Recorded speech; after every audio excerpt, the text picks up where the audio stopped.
Hello everyone, welcome to the Heroes Initiative powered by IPCA. These heroes are instrumental in improving quality of life of the patients. Today we have one such hero who has improved life of tens and thousands of such patients. Doctor, we welcome you to the Heroes Initiative by IPCA.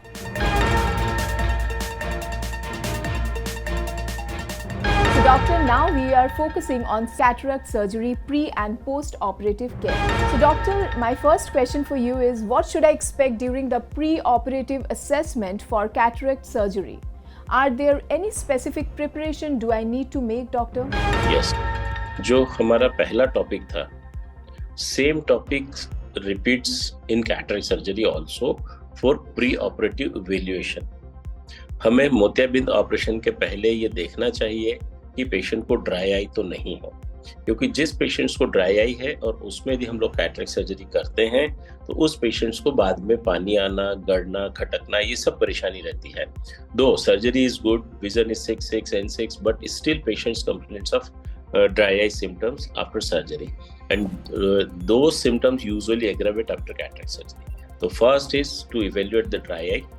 Number 2, the grade of cataract. Patient is having grade 2, grade 3, grade 4 or very hypermature white cataract or black cataract, that we have to evaluate. Number 3, the patient's systemic conditions. Whether patient is hypertensive, diabetic, ischemic heart disease, asthma, or any drug allergy, that we have to see, and we have to first make everything under control and then plan for the cataract surgery. Next comes the power calculation. हम आजकल जो मोतियाबिंद के operation करते हैं उसमें हम आंखों के अंदर लेंस लगा देते हैं. अब ये जो लेंस लगाना है वो लेंस और आज से 10 साल पहले जो लेंस हम लोग लगाते थे उसमें जमीन आसमान का फर्क हो गया है. पहले हम लेंस लगाते थे जिससे कि पेशेंट्स को दूर का साफ दिखने लगता था. ज्यादातर दूर के लिए चश्मा लगाने की जरूरत नहीं पड़ती थी. अब जो लेंसेज आ गए हैं वो दूर का और इंटरमीडिएट विजन मींस हमें मोबाइल देखना है, that is slightly at more distance than near vision, that is intermediate vision, and one is near vision. So there are, हम 3 तरह की रोशनी प्राप्त कर सकते हैं कॉन्टैक्ट इंट्राओक्यूलर लेंसेज से, जो हम मोतियाबिंद के ऑपरेशन के बाद आंख में लगाते हैं. तो उनका नंबर हमें चेक करना पड़ता है कि किस नंबर का लेंस लगाना है. तो हम दूर की रोशनी भी साफ कर सकते हैं, हम मोबाइल की रोशनी भी साफ कर सकते हैं, बिल्कुल क्लियर कर सकते हैं बिना चश्मे के, और हम सुई में धागा भी डाल सकते हैं बिना चश्मे के.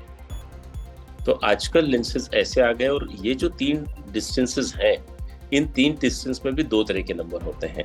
एक स्फेरिकल नंबर होता है और एक सिलेंड्रिकल नंबर होता है.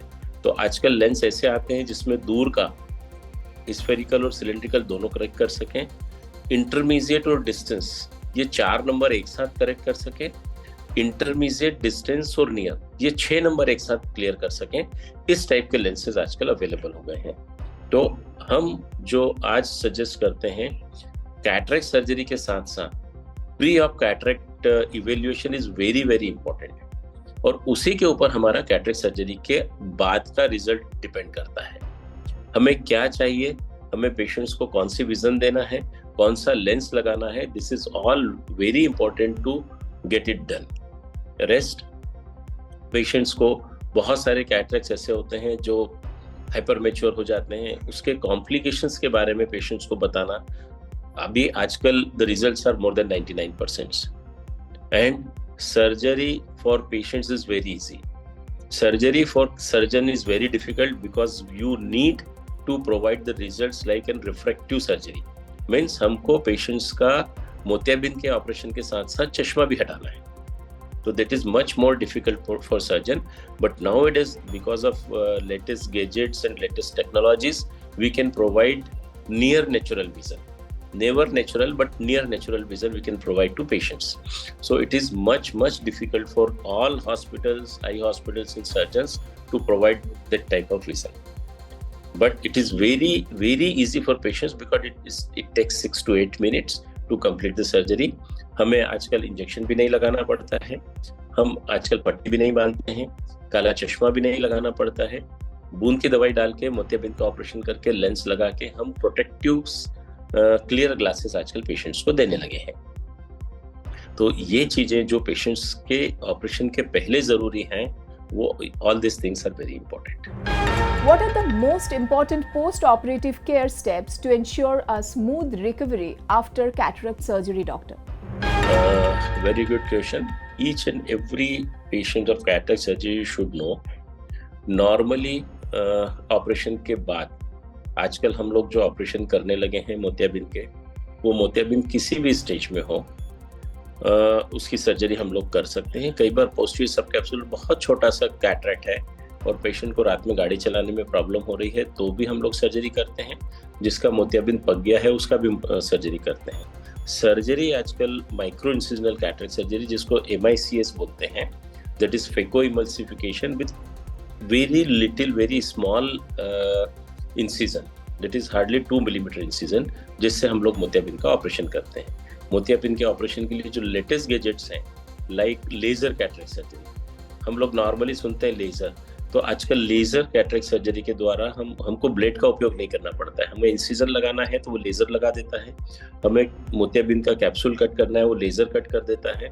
मोतियाबिंद हार्ड है तो उसको पाउडर बनाने का, मीन्स उसको डिवाइड करने का काम लेजर कर देता है. That is cold energy. हम जब मोतियाबिंद को आंख के अंदर ही पाउडर बना के निकालते हैं तो उसके लिए हमें कुछ एनर्जी की जरूरत पड़ती है, that is phaco emulsification energy. ठीक है, तो हम आजकल लेजर के द्वारा मोतियाबिंद को सॉफन करके और उसको एस्पिरेट करके लेंस लगा देते हैं. That gives even better results. आजकल मोतियाबिंद की जो पोजीशन है वो सेंटर में है कि नहीं है, उसको देखने के लिए नए गैजेट्स आ गए हैं, जिन्हें कि हम लोग डिजिटल मार्कर बोलते हैं. It's like variant digital marker, जिसके द्वारा पेशेंट्स को सिटिंग पोजीशन में हम लोग मेजरमेंट लेके लाइंग डाउन पोजीशन में, जिस पोजीशन में हम सर्जरी करते हैं, उस पोजीशन में लेंस की पोजीशन किस एक्सिस पे लगाना है और उसका सेंट्रेशन हम जो प्री ऑप कंडीशन है पेशेंट की ड्यूरिंग सर्जरी उसको सेट करते हैं. So those are the very latest equipments. Very few centers in the world are having those equipments. Nowadays, one more thing is there, that is 3D cataract surgery. 3D cataract surgery means it is like a robotic cataract surgery. I have not to see from microscope. I have to see a big 54 to 60 inches LED screen, and I'll operate directly seeing that eye, and the magnification is 5 times more than microscope, and 48 times more clarity we'll get. It's like we're operating on electronic microscope. So all those things are coming, and that's why, because of all these things, the post-op recovery period is very less, and post-op instructions to restrict the things are very less. Means मैंने आज cataract surgery करी है, 4 से 6 घंटे, maximum 24 घंटे patient आराम कर ले. After that he can watch TV, he can attend his kitchen with protective glasses. आजकल जो लेंसेज हम लोग देने लगे हैं, जिसमें मल्टीफोकल लेंसेज होते हैं, ट्राईफोकल लेंसेज होते हैं, कुछ नए लेंस आए जिनको इडॉफ, extended depth of vision lenses बोलते हैं, उससे पेशेंट्स दूसरे दिन से हमारा पढ़ने लिखने का काम कर सकता है, दूर देख सकता है. द रिस्ट्रिक्शन क्या होते हैं? रिस्ट्रिक्शन होते हैं कि बहुत रब नहीं करें और 5-7 दिन हम गर्दन से नहाएं. सिर से जब हम नहाएंगे 5 से 7 दिन बाद, तो हम आंख बंद करके नहाएं, जिससे गंदा पानी आंखों में नहीं जाए. नॉर्मली 2 मिलीमीटर का इंसिजन होता है विच हील्स 24 to 48 आवर्स. इवन पानी जाता भी है तो परेशानी नहीं होती, बट बिकॉज स्टेरॉइड और बाकी सब ड्रॉप्स चलती हैं, we don't want any bacterial और any infection in the eye. That's why we ask them to take head bath after 5 to 7 days, but they can clean their face. और किसी को लगता है कि मुझे नहाना ही है, तो वो पार्लर में जाके अपना हेड वॉश करा सकता है, उसमें कोई परेशानी नहीं, जिससे आंखों पे पानी नहीं जाए. बट जो रेगुलर एक्टिविटीज हैं, that can be started after 24 to 48 hours. आंखों में ड्रॉप्स डालने के लिए हम लोग देते हैं. That drops we have to continue for 1 to 1.5 months. वो प्रिस्क्रिप्शंस पूरा पेशेंट्स को समझाया जाता है, और सारी ये इंस्ट्रक्शंस एक वीडियो के माध्यम से हर पेशेंट के पास जाती है. यदि उसको कुछ भी समझ में नहीं आता है तो वो देख सकता है. हमारा जो काउंसलर है वो नंबर उसके पास, पेशेंट के पास रहता है, वो कभी भी बात कर सकता है. That's So really interesting. nowadays, with the latest technologies, with the latest intraocular lenses available, the restrictions have been limited to few days only. Agreed, doctor, what you said. Are there any common complications after cataract surgery and how they can be managed or prevented? Nowadays, the complications is reduced like anything. There are very less complications.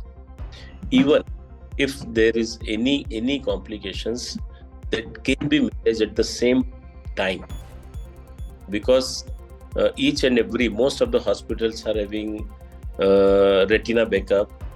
So if there is any complication during surgery, that can be managed very well.